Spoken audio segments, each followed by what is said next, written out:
Hello guys, welcome to our YouTube channel maths Masti for you. प्यारे बच्चों, maths Masti for you YouTube channel पर आपका स्वागत है।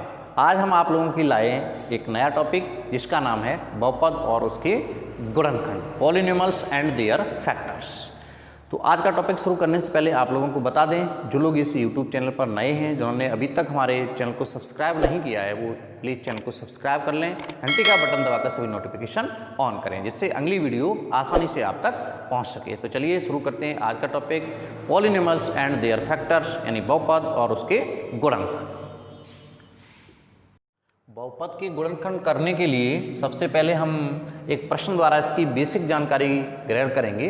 तो चलिए प्रश्न लेते हैं। अभी हम आपको बेसिक जानकारी दे रहे हैं, तो एक प्रश्न लेते हैं। प्रश्न है, दिए गए पदों में उभयनिष्ठ गुणनखंड ज्ञात कीजिए। इसका फर्स्ट पार्ट लेते हैं, जिसमें हमने लिखा 7xy, 35x² एक और पार्ट लेकर के देखते हैं क्या है इसका बेसिक, जिसमें हमने लिखा 5x² - 25xy। इन प्रश्नों के माध्यम से हम इसका बेसिक जानकारी देखते हैं। तो हमें बताना है कि इस और इस पद में क्या उभयनिष्ठ गुणनखंड है। तो हम एक एक करके इन पदों को लिखेंगे। लिखा हमने फर्स्ट पद को 7xy, इसके फैक्टर किए 7 × x × y।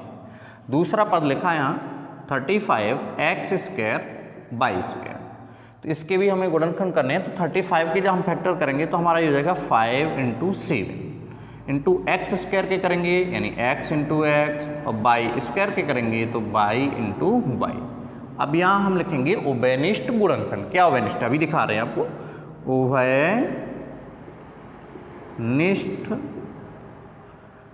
गुणनखंड यानी कॉमन क्या है इसमें। तो सबसे पहले हम देखेंगे कि इस पंक्ति में और इस पंक्ति में क्या कॉमन है, क्या ऐसा है जो दोनों में दिख रहा है। तो सबसे पहले यहाँ पे देखते हैं हम 7। तो 7 हमारा यहाँ पर भी है और यहाँ पर भी है। तो हमारा ये 7 और इसका 7 ये उभयनिष्ठ गुणनखंड है, यानी दोनों में पाया गया है। तो यहाँ सबसे पहले हमें मिल गया 7। उसके बाद अगला है x। तो x भी दोनों में है, तो हमारा ये भी उभयनिष्ठ हो गया।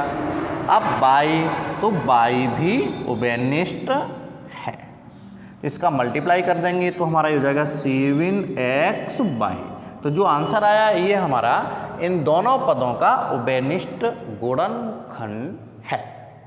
तो इसी प्रकार चलिए इसको भी देखते हैं। तो इसमें क्या है, पूरा का पूरा एक बहुपद है, पद नहीं है, यानी दो पद हैं तो इसको बहुपद बोल सकते हैं। तो इसमें देखेंगे कि इसमें उभयनिष्ठ गुणनखंड किस प्रकार निकाला जाता है। तो हम दोनों के फैक्टर कर लेंगे। तो 5 का 5 ही रहेगा, ये प्राइम फैक्टर है यानी अभाज्य गुणनखंड है, इंटू x² का कर लिया x × x माइनस। आप देखेंगे यहाँ पे 25 को लिखेंगे 5 × 5 × x को x और y को y। अकेला है, सिंगल एक घात है तो एक ही बार लिखा जाएगा।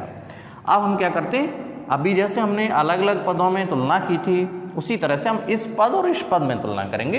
यानी हमारा इसमें क्या कॉमन है, एक तो 5 कॉमन है और क्या कॉमन है, और एक x कॉमन है। तो जो भी कॉमन है हम उसको बाहर निकालेंगे। तो 5x ये कॉमन लिया। तो जब हम कॉमन लेते तो ये 5 हमारा बाहर आ गया, ये x हमारा बाहर आ गया। तो अब यहाँ क्या बचा, ये वाला x बच गया, माइनस यहाँ से 5 बाहर आ गया और ये 5 बच गया, ये x बाहर चला गया। तो यहाँ क्या बचेगा, y। तो इस प्रकार से इसमें जो है हमारा 5x उभयनिष्ठ गुणनखंड है। याद रखेंगे उभयनिष्ठ गुणनखंड है 5x दोनों पदों में। अब चलिए टाइप 1 लेते हैं। तो टाइप 1 में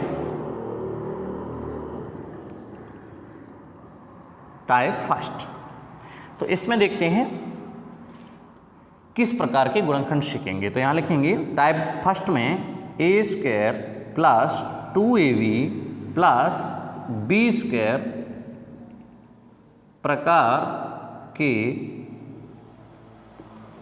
बहुपदों के गुणनखंड। तो इस प्रकार का अगर बहुपद है तो किस प्रकार हम इसके गुणनखंड करेंगे। तो इसका भी हम आपको एक एग्जाम्पल लेते हैं।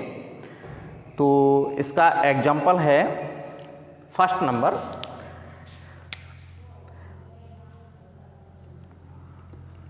x² plus 8x plus 16। चलिए यहाँ एक और ले लेंगे आपके लिए। तो एक और गुणनखंड हम लेंगे, ये हमने ले लिया 36p² प्लस का 60p प्लस 25। तो इनके फैक्टर किस प्रकार करेंगे।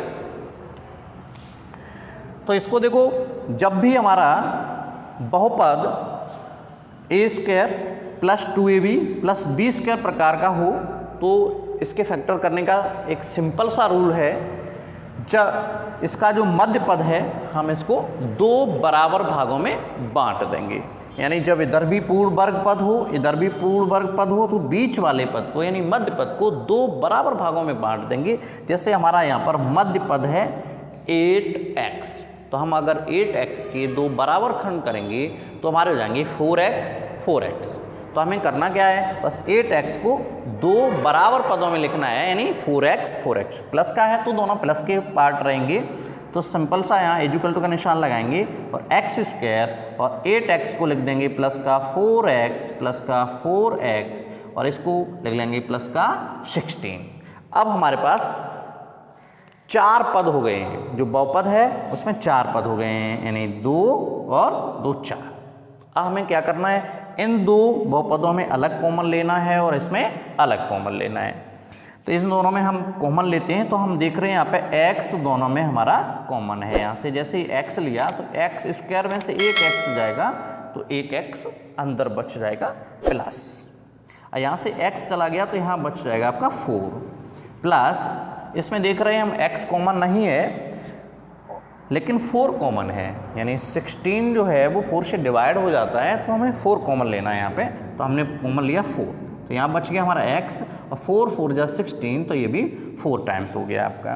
तो इन दोनों ब्रैकेटों को हम सबसे पहले कॉमन ले लेते हैं। तो इन दोनों को बाहर लिखते हैं x प्लस का 4 और इसको भी हम पीछे लिख देते हैं। जो पहली बार कॉमन लिया उसको और जो दूसरी बार कॉमन लिया उसको एक ब्रैकेट में बंद कर देते हैं। तो अगला हमारा ब्रैकेट हो जाएगा फर्स्ट कॉमन यानी x प्लस सेकंड कॉमन जो आया है वो है प्लस का 4। इस प्रकार से हमारा इसका ये गुणनखंड हो गया a² plus 2ab plus b² प्रकार का। इसका एक और एग्जाम्पल्स आपके सामने है, उसको भी देखते हैं।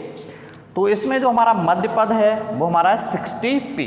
तो जब हम इसको दो बराबर भागों में बांटेंगे तो हमारा हो जाएगा 30p और 30p। प्लस का है तो दोनों ही पार्ट जो है वो प्लस के रहेंगे। तो यहाँ पे सीधा आपको लिखना है 36p² प्लस का 30p प्लस का 30p और प्लस का 25। यहाँ पर भी हमारे चार पद हो गए हैं, तो हम इनमें दो दो में कॉमन निकालेंगे। दो दो पदों को लेकर के अलग अलग उभयनिष्ठ गुणनखंड ढूंढेंगे, यानी कॉमन निकालेंगे। तो यहाँ पे 36 लिखा है और यहाँ लिखा है 30। तो हमें देखना है 36 और 30 में क्या कॉमन लिया जा सकता है अधिकतम। तो यहाँ से हम ले सकते हैं 6 और यहाँ पर p² है, यहाँ p है तो 6p कॉमन लिया हमने। तो यहाँ हमारा बच जाएगा, यानी 36 में जब 6 कॉमन लेंगे तो 6 का भाग लगेगा 36 में, तो 6 6 जा 36, 6 बार जाएगा तो एक p बाहर आ गया तो एक p हमारा बच गया। प्लस 30 में जब हम 6 से डिवाइड करेंगे तो 35 जा होता है 6 5 जा 30 होता है, तो 5 टाइम्स जाएगा और p हमारा सिंगल था वो बाहर चला गया है। प्लस लगाएंगे और 30 लिखा है यहाँ p, यहाँ लिखा है 25। तो 30 और 25 में अगर हम कॉमन की बात करें तो यहाँ पर 5 कॉमन है आपका। तो जैसे ही 5 कॉमन लेंगे तो 5 का भाग लगेगा 30 में, तो 5 6 जा 30 और आगे हमारा p प्लस 5 का 25 में करेंगे तो 5 5 जा 25। तो हमारा जो कॉमन निकल के, अच्छा यहाँ पे p² नहीं है, यहाँ पे p ही बचेगा क्योंकि एक p हमारा बाहर चला गया है। तो अब करते हैं यहाँ पे 6p + 5, यानी एक ब्रैकेट जो सेम बिल्कुल हैं इनको पहले लिख लिया। हमने बताया अगले ब्रैकेट में हम फर्स्ट बार का कॉमन और सेकंड बार का कॉमन लिख देंगे। तो फर्स्ट बार में हमारा आया 6p और सेकंड बार में प्लस का 5। तो इस प्रकार से इसको गुणनखंड कर सकते हैं। अब चलिए देखते हैं नेक्स्ट।